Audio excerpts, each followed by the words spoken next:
আসসালামু আলাইকুম দর্শক, আমি এই মুহূর্তে দাঁড়িয়ে আছি ঢাকা সুপ্রিম কোর্ট। আপনারা জানেন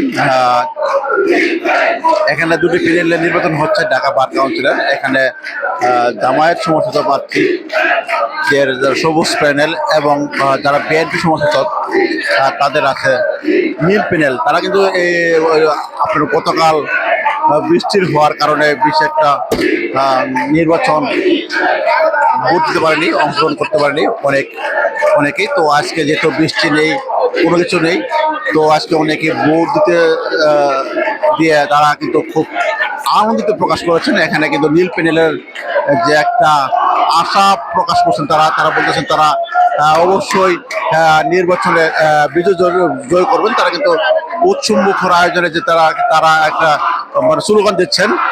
এখানে তারা স্লোগান দিচ্ছে তারেক রহমানের নেতৃত্বে, যেহেতু এই বার কাউন্সিলের নির্বাচন হচ্ছে সেই জন্য কিন্তু তারেক রহমান এবং সবার আগে বাংলাদেশ স্লোগান দিচ্ছে।